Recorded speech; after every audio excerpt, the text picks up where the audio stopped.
Welcome to the Red Couch Talk. Deborah Withelm, I'm so glad to have you.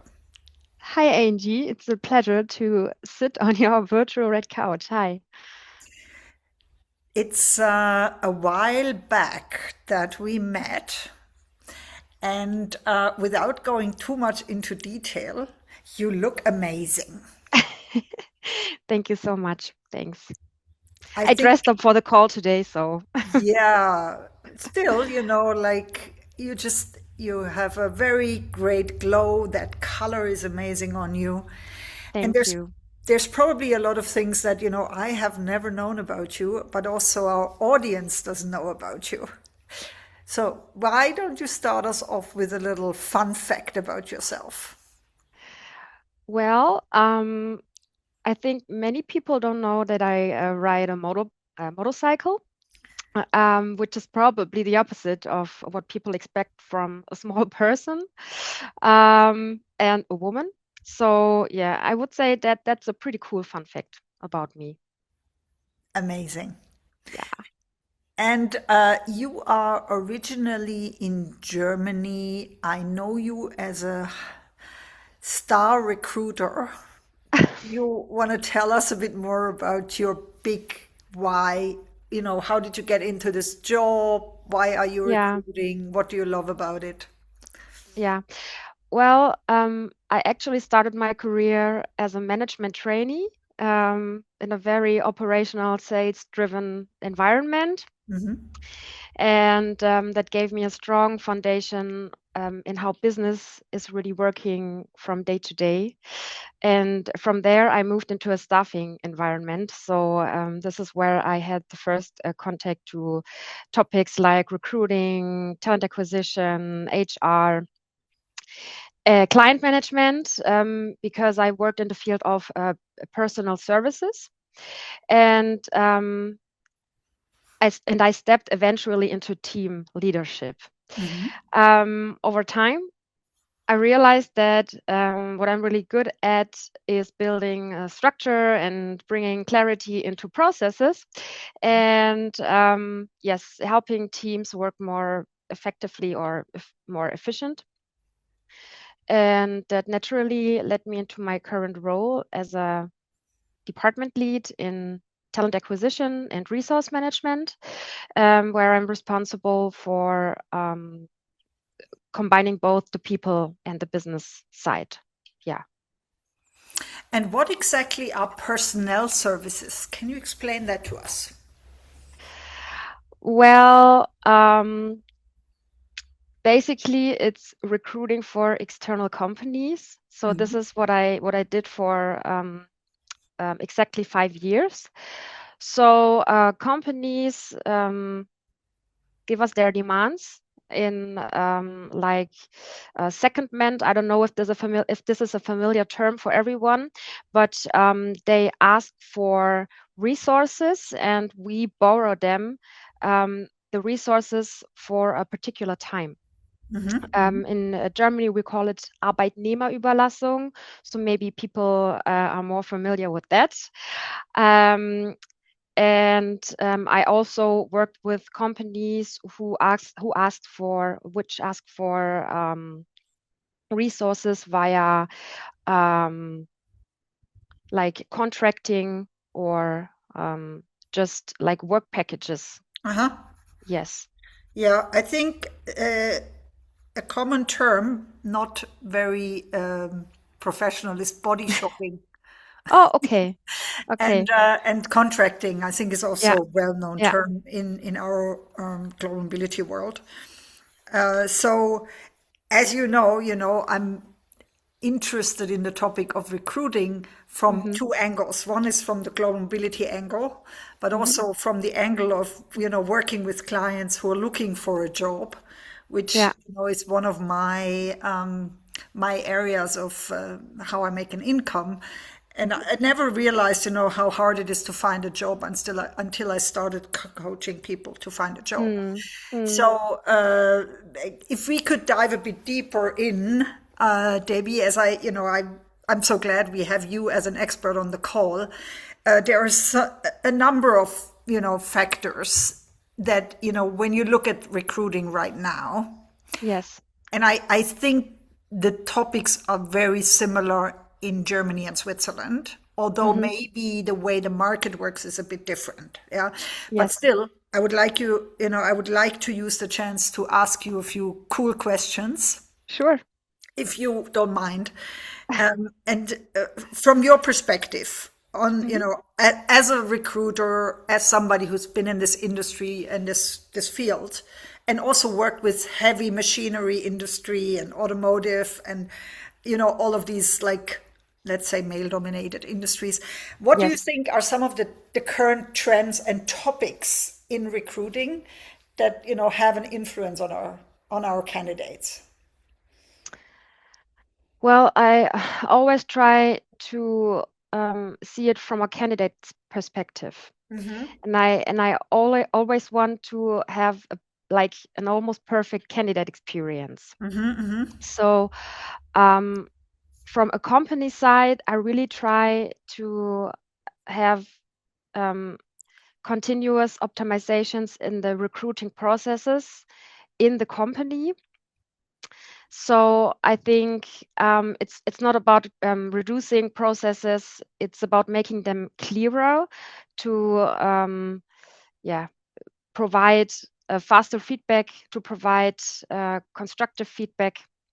So to make the candidates feel more about the company itself, to experience the company better in a better way. Um, but the market is shifting, especially in Germany right now. We have a lot of struggles in the automotive industry, and people are struggling to find a job currently there. Hmm. And what we observe is that people that have worked for many, many years in the automotive industry try to start a career in different industries like aerospace, defense, that kind of jobs, because they see more security or job security in industries like aerospace and defense, or medtech, or branches that are not as much affected of the influences we have on the automotive market right now. So um, what I can recommend candidates right now is to look out for these jobs and make sure to have like a clear statement in their application that the companies can see that they have the right skills and the right competencies to start a career in a different company they have never worked before. So I think this is the key, to make sure to make it clear to the company what is their benefit of taking someone from the automotive industry into the aerospace and defense industry, or the medtech industry, or whatever, and really try, to point it out in the application, Hmm. so recruiters don't have to search or read in between the lines what Hmm. could have possibly a positive influence on the company. Ah, right. Yeah. And do you think that AI should be used to optimize the CV, for example? Well, I'm a big fan of AI, Uh-huh. and I also use it like for private stuff, but also to optimize my CV or my applications. I really use it a lot. And but it's a polarizing topic. Is that the right word? So there are recruiters who expect candidates to use it. And there are recruiters who say, I don't like if candidates use it a lot because we want to see their personality. Uh-huh. I think it's somewhere in the middle.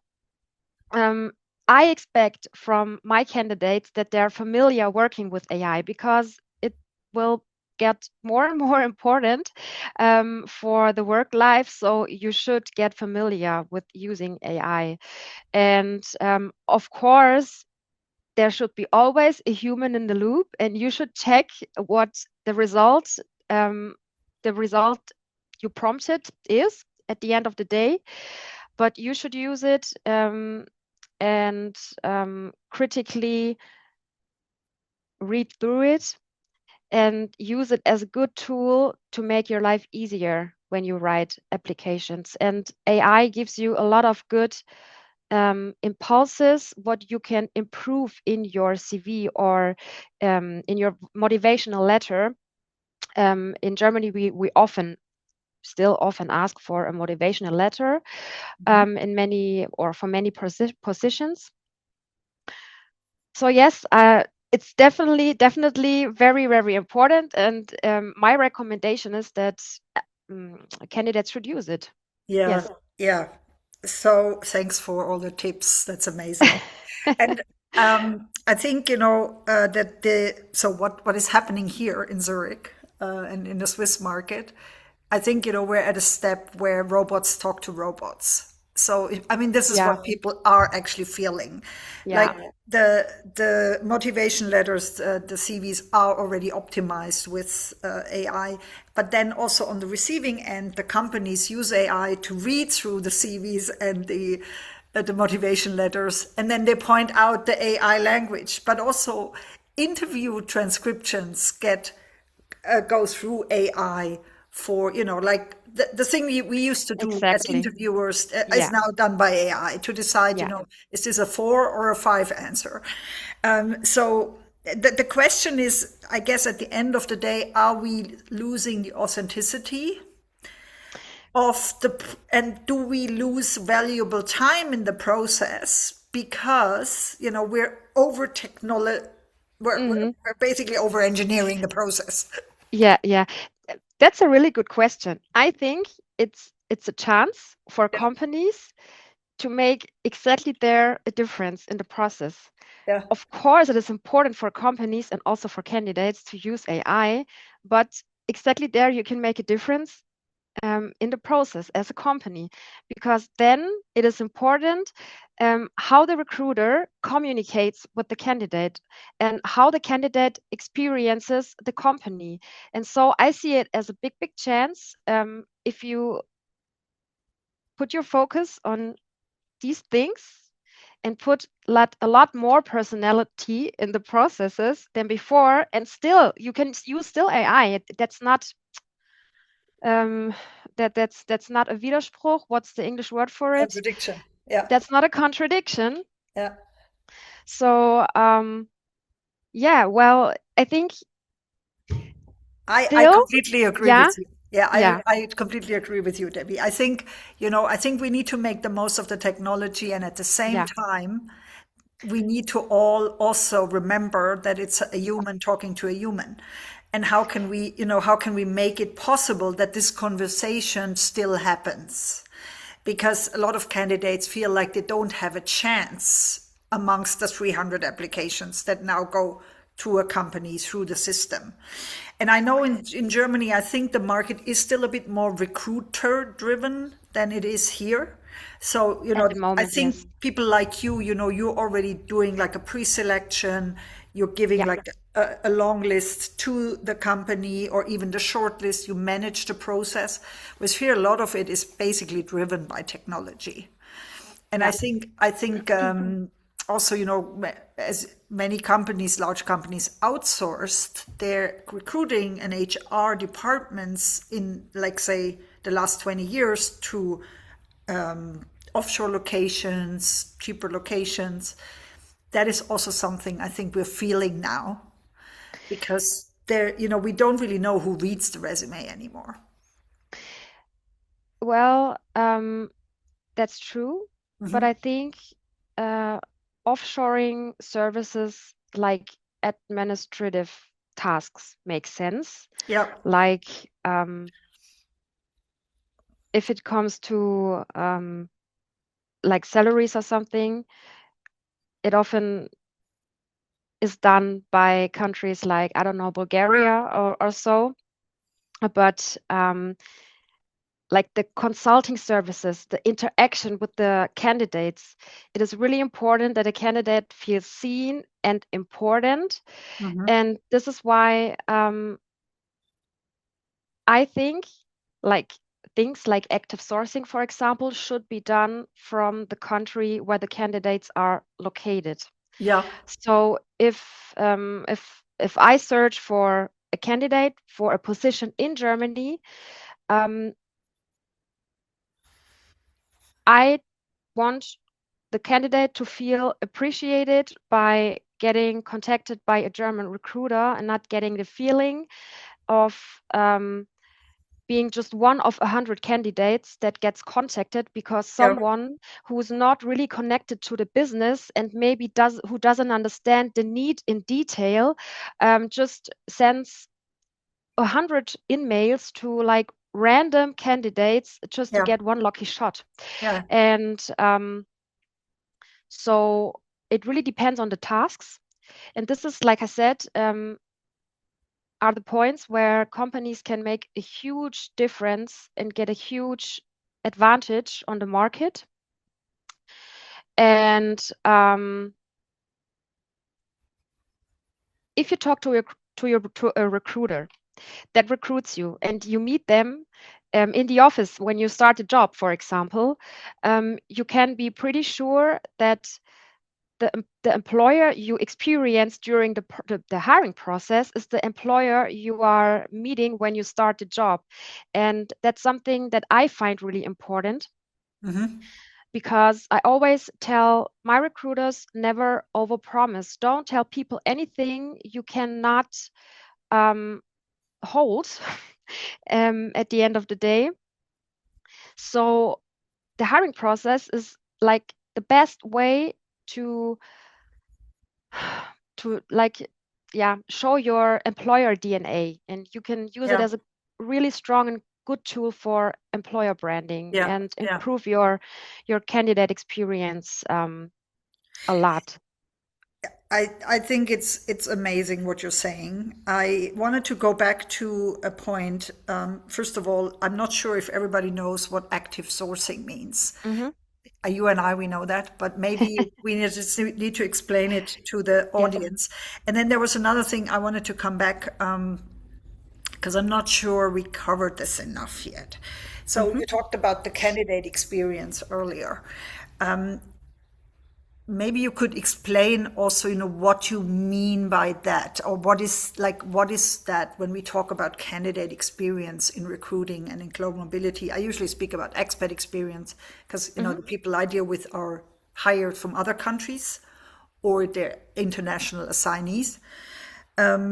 So a candidate experience, active sourcing, and then if you could also maybe tell us a bit more about how you're using LinkedIn from the recruiter side.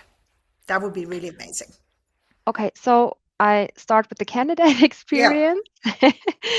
um, well, I can tell from my own experiences as well. I have from being a candidate, yeah, like in a hiring process. yeah. And I experienced a lot of frustrating situations, like applying for a job and never getting any kind of feedback. So just nothing, silence. I think that is the most frustrating thing candidates can experience. So I would never apply again in companies that treated me like that. Um, or if you have to wait for weeks to get a feedback. Mhm.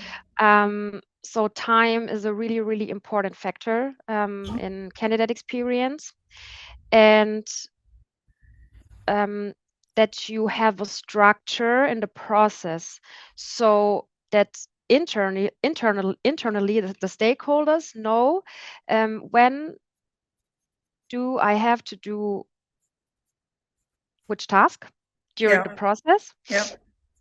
and structured interviews. I think this is pretty underrated because if you have a Mhm. structure in your interview, that doesn't mean it is not relaxed enough or not cool enough. You can still build a relaxed and cool atmosphere in an interview, but it's important to have a structure so the candidate knows what will be the content of the interview, what is expected from the candidate to tell about or Yeah. to, yeah.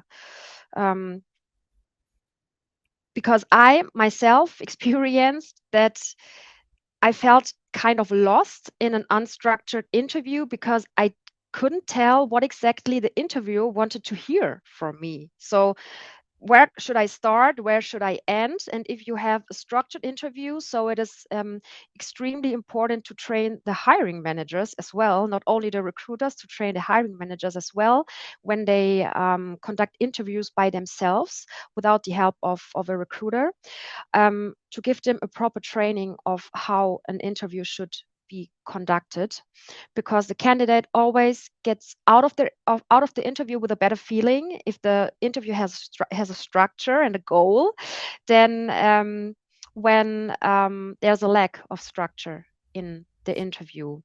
So this is what I can tell from my perspective regarding candidate experience. I have And follow-up yeah. questions, but I'm not going to ask Okay. now because, still have two other things to answer.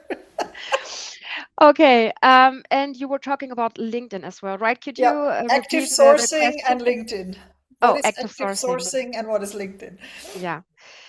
Active sourcing in a corporate environment means that recruiters actively search for suitable candidates via platforms like, especially LinkedIn, Yeah, um, and proactively get in touch with them it's regarding. like headhunting from a company, right? Yes. Yeah. Yeah, because a lot Yeah. of people don't know that this exists. Ah, okay. Yeah. Yeah, it exists and it gets more and more important.